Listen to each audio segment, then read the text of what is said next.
All right, y'all. So some people, and I mean, you can't help it, right?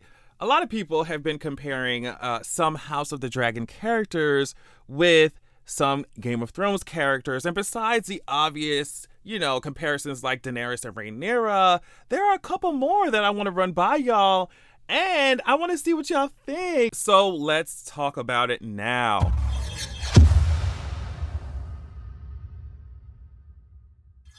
So the first and obvious comparison is Rhaenyra and Daenerys, right? They have a lot of differences. One's born in the lap of luxury, right? And the other, Daenerys, spent a lot of her time in exile and Essos and all that stuff. So like they're different in that aspect, but they have a lot of similarities. So first of all, they are both the rightful heirs. Let's get that straight. I don't care what y'all talking about. They're both the rightful heirs that I am a Daenerys stan. I am a Rhaenyra stan. I am Team Black. I am Team Breaker of Chains, Mother of Dragons. And there's nothing that anyone can do, especially y'all fanboys. There's nothing that anybody can do say to change my mind, and y'all gonna have to just deal with that shit. They're both the rightful heirs after Viserys, right? So Rhaenyra, of course, was after Viserys the first, and Dany was after Viserys the third. Both of them married twice. Both of them also had extremely hot lovers, Harwin Strong and Dario Naharis. Now, they both also had stillborn children with dragon-like features. I made a video on that. You will find it in the description. I made a video on just the showrunners of House of the Dragon confirming that Rhaenyra had a stillborn child with dragon-like features. So like I said, check my description box for that. They were both very rebellious. They both fought for the throne, for better or worse. They're both feminist icons. They gaslight, they gatekeep, and they girl bossed. All right. my queens. Now, they were both betrayed by their protectors, Sir Criston Cole, Jorah Mormont, and also, slight spoilers, very slight though. Meereen is to Dany what the Crown or King's Landing is going to be for Rhaenyra when it comes to political issues and ruling a state that's really having some tumultuous times, especially after like the Greens clean out the coffers, to clean out the coin and the crown. So I just really think that if Rhaenyra and Daenerys, by some kind of magic or whatever, lived at the same time as each other, they would be best friends. They would be besties, girl. Can you imagine how mad they would make everybody else? Like, if they were just frolicking around the Red Keep, just flaunting their beauty and power and intelligence. Bitch, y'all hoes stay mad, okay? Rhaenyra and Daenerys, besties for life, girl. Maybe they would have been even more than besties. You already know how Targaryens get down. Moving on. Keep in mind, I want y'all's input, okay? Because there are some characters where I feel like multiple things apply or multiple counterparts could be used. For example, Alicent. I think that Alicent has the maybe image appearance of Marjorie. I think they're obviously like related distantly. I don't know. I just, in my head, off the top of my head, and just how Alicent was presented, she gave me a bit of Marjorie. But if we're being real, I think Alicent gives me, like, character-wise and story-wise and development-wise, I think she gives me Sansa a lot. You know, part of the reason why Sansa was so annoyed with Arya is because Arya did not give a fuck about them traditions and rules and shit. She was like, girl, I'm good. If I feel like doing something that's viewed as ladylike, then I'll do it. But if not, then I'm not gonna do it. Arya liked to play with swords and shit, right? And Sansa's just like, no, girl, I'm gonna be a lady. I'm gonna be a lady, a prince is gonna take me away, and we're gonna live happily ever after, and that's that. I'm gonna be a lady, I'm gonna be a maiden, baby. And that's kind of the same vibes that Alicent gave, right? Especially when she was younger. It's very much like, follow the rules, be a lady. That's why she was pissed at Rhaenyra, like, girl, how dare you? Oh my God, you're doing all this shit, you're fucking and doing all this shit with your uncle, oh my God. You know, so she's like, you know what's going on, you know that they will just, you know what's at risk. You know, you're supposed to be a lady, Rhaenyra. So it's kind of the same kind of attitude. And then maybe later on in Alicent's life, she could give a little bit of Cersei Lannister, right? So it's just, I feel like multiple counterparts could be used when we're talking about Alicent.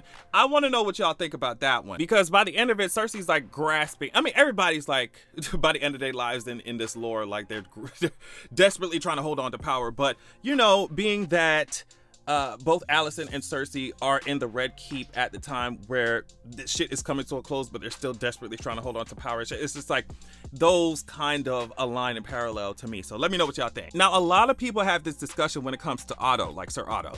And I think that even though like your knee-jerk instinct is to compare Otto to Tywin because they're both, like, at least story-wise, prominent hands of the king, right? I don't think Otto's personality is near Tywin's. I think he's closer to Littlefinger. It's just certain dumbass decisions that Otto and Littlefinger make. I think that Tywin would just not be doing, right? Or Tywin is going to wait until everything is really set in stone before he makes a crazy ass move, for the most part, right? I think that Otto is just, he gives me very much Weasel. That's it. He gives me Weasel. He gives me Weasel. Hiding behind the structures of power. He gives me Weasel. Littlefinger also gives me Weasel too. They both have that same attitude where it's like, oh, well, I wasn't trying to deceive you. I wasn't trying to, like, look out for my own best interest. I was just, bitch, Tywin say, bitch, I said what I said, I did what I did, and ain't nobody gonna do nothing about it because I'm fucking Tywin Lannister, bitch. You know what I mean? Tywin gives me a little bit more I don't know how else to describe it. But Otto and Littlefinger give me Groundhog Day. They give me shy little hamster, trying to literally hiding behind the structures of power. And it's like you think you're Tywin, like Littlefinger, you think you're Otto, you think you're Tywin, and y'all are not. And y'all decisions show that, and the shit that y'all do and say, it really makes y'all seem like a bunch of clowns at the end of the day. Of course, I'm biased because I don't like Otto ass. Oh my God. So, I don't like Littlefinger ass either. And as annoying and disgusting as Tywin was, at least he knew who he was, you know what I mean? And he stood up in that shit. Otto and Littlefinger, I feel like they really feel like they're those girls, and they're not. And you're not. Now, this one is extremely obvious. Viserys and Ned Stark, immediately. And I'm saying this because although they do have a good heart, and they're one of the characters where there's some characters where if they actually existed in real life, I would actually want to be around them. I would want to talk to them. They seem like nice people, beautiful souls, and you know what I mean? They just did not belong in this realm of conniving and backstabbing, and they just tried to be as honorable as they possibly could. But they were also trapped in their own worlds of fucking delusion. Like, girl, Viserys, stand up. Your family's about to destroy yourself, and you're daydreaming, trying to collar yourself, thinking that, oh yeah, everything, we're all in this together, just kumbaya. Like, your family's about to destroy each other. Ned Stark telling Cersei his plans before the plans were enacted. Girl, she tore that paper up on your dumb ass. They both were beautiful souls. They did not belong in this world. They did not belong in this realm. But that bubble of delusion that they had to maintain in order to just like not lose their minds, it was so detriment to the realm. It was so detrimental to their families as a whole that it's like, girl, you looking at them, it's like, yes, you're trying to be honorable, yes, you're trying to be a kind person, but girl, you're going to get run the fuck over, girl. Stand up. So yeah, definitely Viserys and Ned Stark, complete like parallels there. I've mentioned this before, but I think that Rhaenys and Olenna would have, can you imagine if they were both alive at the same time, bitch? They would have been kikiing. Do you hear what I'm saying? Tea and shade. Every time you pass the gardens of King's Landing, you know that Lady Olenna and Rhaenys are going to be sitting there just gossiping. And it's just, I really wish, can you imagine? I wish that we could have seen that. I know, like I said, with the timeline, it would be absolutely impossible. But, in a multiversal world, these girls are sitting down and just throwing shade at brunch. They are. They're both extremely intelligent. They both know how to read people and read situations and have a full rundown on what's going on without showing too much of their hand, right? Without giving too much away. They know how to shut their mouths and let some things happen, and just at the right time they'll give you the information. But I think they were very good observers. They're both very good observers. They know what makes people tick. I think, especially with the way that Rhaenys observes Viserys, the way that she observes and takes note on Corlys, and even reveals to him what he actually believes, right? Because remember, Corlys was like, "Oh my God, I'm standing up for you, Rhaenys. I'm standing up for you. Don't you want the goddamn throne? Don't you want the throne?" Rhaenys was like, "Girl, you are doing this out of your own ambition for your house. Like, you're not doing this for me. You're doing this for yourself, you know." And so, yeah, I just really think they would be good friends. Like, I would want to be a fly on the wall to their conversations, Rhaenys and Olenna, the Queen of Thorns and the Queen who never was. I know their group chat would be lit. They would be, I'm telling you, they would be besties. Okay, so I think that Mysaria is a mix of two characters. I think that Mysaria obviously aligns with Varys. They had their little networks, their connections, they spy shit. They were doing what they had to do, maneuvering behind the scenes in the shadows to get some shit done. They knew about what's going on in the Red Keep at all times. Like, they know what's going on. But also, especially if we're going to be leaning more into the magic when it comes to Mysaria, I think that Mysaria can also be compared to Melisandre. Not in a, super the Lord of Light kind of way. That Melisandre's really hardcore with that shit, but I still think they also have some parallels. They're able to whisper in the ears of these, powerful people, powerful men, and shift things to their advantage, shift things how they wanted them to go, right? So I think that Mysaria can be compared to Varys and also Melisandre. Let me know what you think about that one. What else? Who else? Laenor Valerian and obviously Loras can be compared. Now, I'm saying this as a queer person. I feel like maybe one of the main reasons that they could be compared is because, like, they're one of the only they're some of the only queer people in this entire lore, like, let's be real. Or at least outwardly, where other people really knew for sure, especially maybe, in the highborn kind of circles of things, right?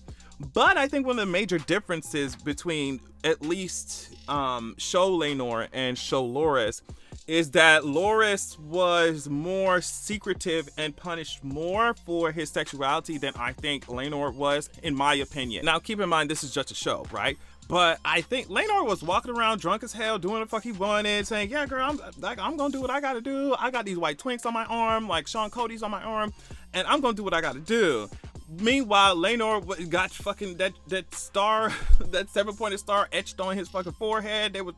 I think that I really do think, and then that whole entire scene with Marjorie, and she was like, "Girl, do you want my Renly," and all that shit. Like, I really think that Loras was punished more, or at least from outwardly from what we could see. Like, Loras was punished more in the show and definitely had more dire consequences. Even though, like, Laenor.